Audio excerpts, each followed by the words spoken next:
There's a link to my new book in the description below and a discount code for Envy Tiny House Heaters. They are awesome. I use them myself. No lie. I saw those. They caught my eye. I'm like, I bet I could sell those at the consignment shop.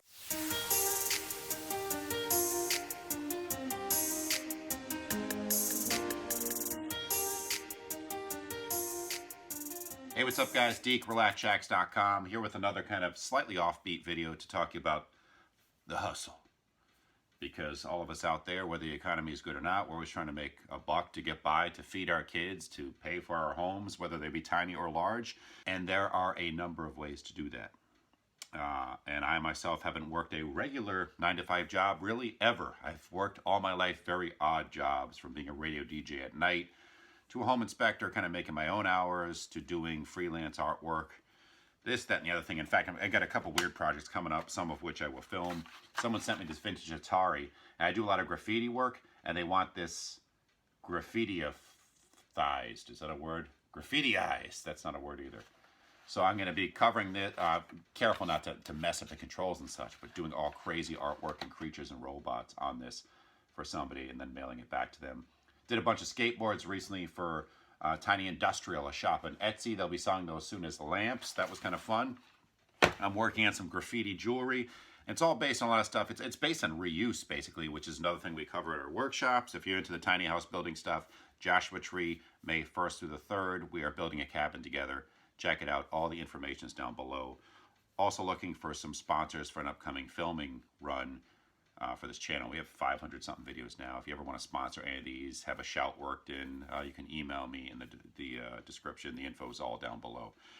What I want to get at is there are ways, coffee. There are ways to make money from the comfort of your home, being a lazy, sloth-like individual, through eBay, if you know what to look for.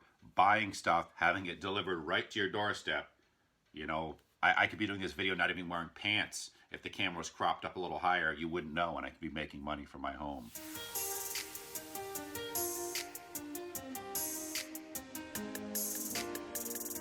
But you can buy stuff on eBay if you know what to look for, and flip that very same stuff you bought and resell it on eBay or on Craigslist or Facebook Marketplace or any of those other vending sites and make some money and have some fun doing it. It's kind of the thrill of the hunt. That's why I like doing this stuff. I'm big into flea marketing, roadside, you know, trash picking, basically. I dig channels. I give them a shout. Taco Stacks is a YouTube channel. It's one of my favorites. You're just voyeuristically checking out people, or this guy in this case, finding stuff, selling it, flipping it, going to auctions. I did my first storage auctions recently and had both some successes and one giant failure with it. That's another video coming up. And we have tons of tiny house stuff in the way. But what I want to get at is jewelry. I don't know a lot about jewelry, and it kind of fascinates me. And with the advent of the internet, it's great because you can look up all this stuff. So I bought recently a lot of stuff. There was just a general picture. You can zoom in, kind of look what you got. I know the odd stuff sells here and there at consignment shops. And I have an avenue to one in my very town. In fact, my daughter has her own consignment jewelry business where she goes to flea markets, estate sales, yard sales, buys stuff never over $1, and resells it at the kiosk for $7 or $8. This consignment shop, Mad Mama Vintage, which is a fantastic place, they take, you know, percentage anywhere from 20 to 40 depending on what you're selling, and my daughter still makes money, and it works out nicely, and it's fun. So I bond with her through that. So the whole jewelry thing, seeing as it works very well, or has in the past, I recently bought a lot of jewelry on eBay for a grand total of, with shipping. I kind of didn't want to win it. I was figuring I'd be outbid, but I won. It's one of those auctions where, like, yeah, it's probably not going to happen. All of a sudden, the stuff's at my doorstep after I paid. So for 14 bucks, I get this weird assortment of jewelry. I'll show you a shot of that in just a second. But for starters, in terms of the learning curve, cool thing about the internet, you don't know anything about jewelry, just start looking it up. It's fun to gain knowledge on subject matter, be it whatever. And for instance, we were getting excited for a second. I'm a jewelry newbie. Here's a nice looking ring. I don't know if that's going to focus. The metal work, you know, the stamping, you know, the designs in it, kind of nice. It could be, you know, for a broke as a joke individual, a nice even engagement ring. You know that's not a diamond, because I'm sure the person who sent this stuff, and I'll tell you why in a second, knew what they were doing. And they sell a lot of jewelry lots. Oh, that's the powers that be. All right, phone call aside, back to it. I'm going to change the camera shot in a second. Got this ring here. I know just on looks alone at the consignment shop, I could probably sell this from anywhere from $5 to $10. It's just a cool looking, kind of not fun junk jewelry ring, kind of a serious one. And yeah, it's all in good shape. And you look at the stamping on the inside, look up a lot of this stuff. It explains it pretty succinctly. It says HG, 18 karat HGE, which I think HGE is, if I'm not mistaken, high grade electroplating. Basically, it means to take, it's gold plating. It's the means by which they attach it to the ring, the metal underneath. So it's a gold-plated ring, which in scrap value, that's my dog behind me, isn't worth jack, really. More metal than this would be worth in gold about $1. But in ring form, ornamentally, it's worth something. Now, I'll caution you that listing stuff on eBay, packaging, all that takes time after a while. So I'm a big fan of bundling. Something like this, for experiment's sake, I'm going to list just to see what it might go for. So a ring like this, you know, let's say I'm going to shoot for the stars and I want 10 or 12 bucks. That almost pays for the whole auction right there. Any of this stuff I send to that consignment shop, basically if I sell 2 or 3 of these pieces, I will make my money back and actually make a profit. There's a couple other rings in here. I'm going to flip the camera around after this one. Another HGE 18 karat. But this one has, let me flip, you guys can't see this. Give me a second. So here's the mess of stuff that came in this little box right here. And here's actually a weird wooden tribal bracelet. I'm messing with the idea. It was so boring that I took extra spray paint and gave it this patina. And I'm going to start drawing little graffiti creatures on it and maybe add some other wild colors to it. Got it for $1 at Savers, which is like a thrift shop. But back on this, here's that ring I was just showing you. Excuse my super rough hands. I build a lot. Kind of a neat pattern on this, another 18 karat HGE, and something like this will probably sell. And if these don't sell the consignment shop, I do once or twice a year a flea market. I might start doing more of them because they usually end up pretty profitable. Things like this you could sell on the cheap for $1 or $2 a pop over and over. The key is displaying them nice. Don't have them thrown in a pile like that because it reeks of desperation that someone really wants to get rid of this stuff because their aunt Milda, whoever died. If you have a ring box, you know, not that this would be one, you display it nicely, or your little ring displays, so it looks like it's something that's more cared for and of higher value, not just something thrown in a heap that you're desperate to get rid of. So there's a flea marketing or reselling tip. It's all about the photos too. Making it look like, not making it look like the jewelry's cared for, caring for that jewelry.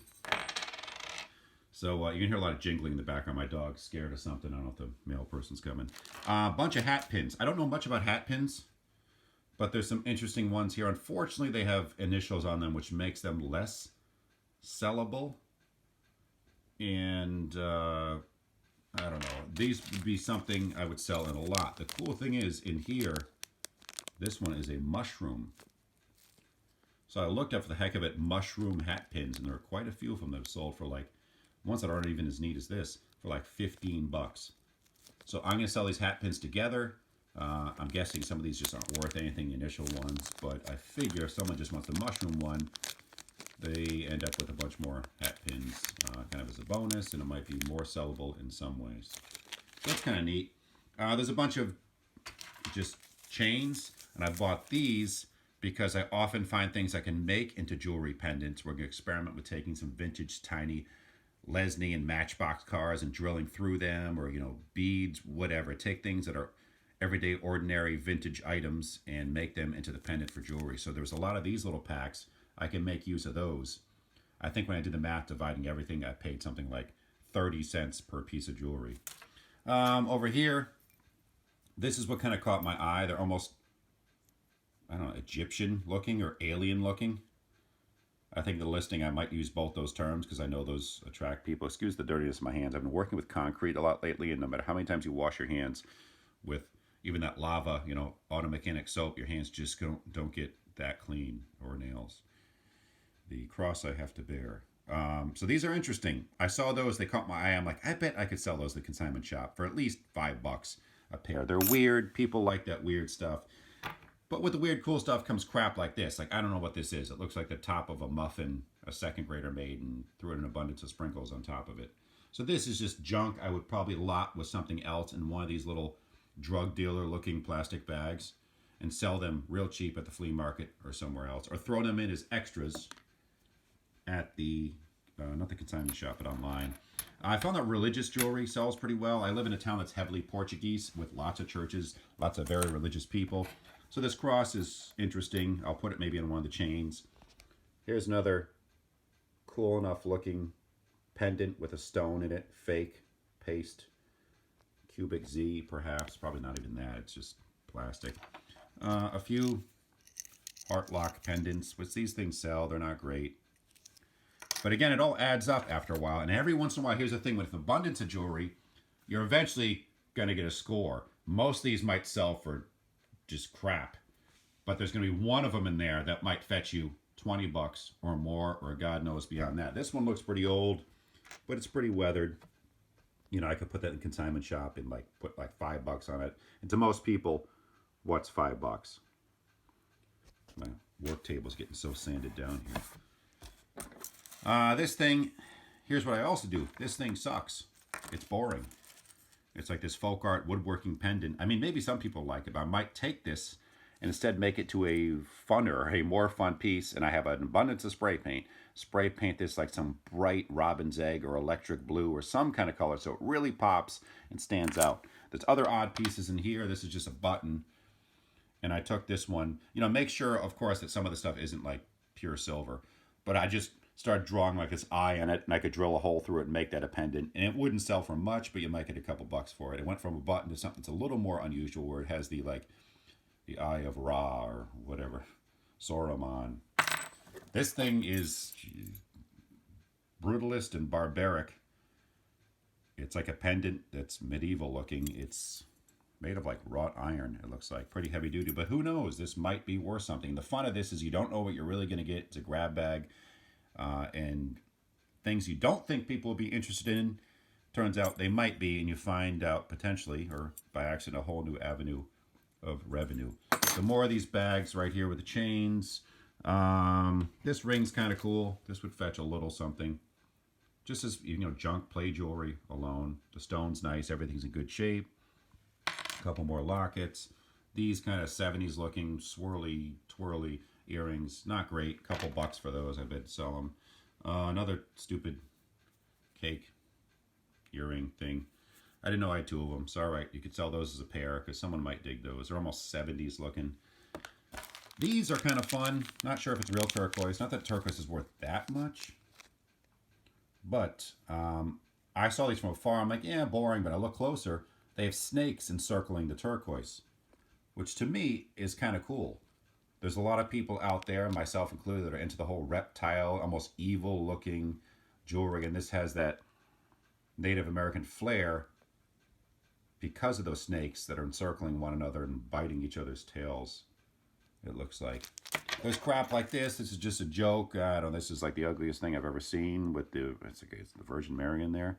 Just a weird piece. But the chain itself is interesting. So this is another one. If you get a couple bucks for this, I would be psyched. I could be proven wrong. It's all a learning process. This might go for a lot of money. And more chains. And where's the other one? The Mega Bling one, which is clearly going to be fake. But this is something, you know, for the pimps out there. Or the Zsa Zsa Gabors. It has all these fake stones in it. None of them are missing as far as I saw. Probably gold plated. Kind of a neat little chain. And again, one by one. I think what people do is they sold this whole lot because they don't want to sell it one by one. They don't have the time.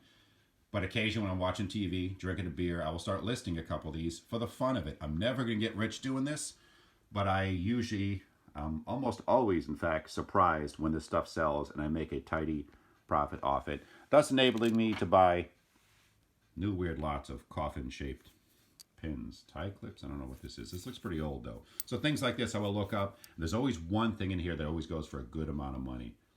Initial on that, which could be good or bad. Yes, I know I need to moisturize my hands. I live in New England. It's freezing out. My hands, I work outside. They're raw meat. That's all right. Deal with it. Let me show you one more here. Here's another, did we see this one? Yeah, we saw that hat pin.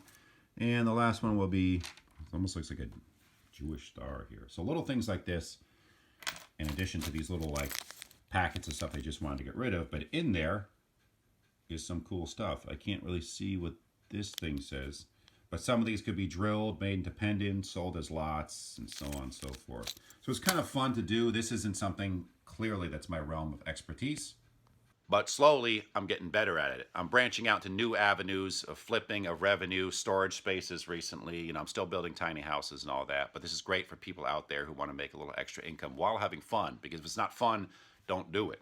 I'm not going to be out there like, you know, mopping vomitoriums for money. I'd rather be doing something like this while I'm sitting at home watching movies, drinking beer, having fun. It's kind of combining the addiction of being a shopaholic, which I'm not really. So you have that quick rush of buying stuff, then you get to flip it, and you get the additional rush of selling it and making some money. So it's really fun. You guys can try it out. Just a couple tips in there for flea marketing as well. And if you don't enjoy these videos, we have many tiny house ones coming up. Wow, all of a sudden the sun came out and I look even whiter. We have many tiny house videos in the way coming up. Thank you for watching. As always, please subscribe, and we will see you later. Take care.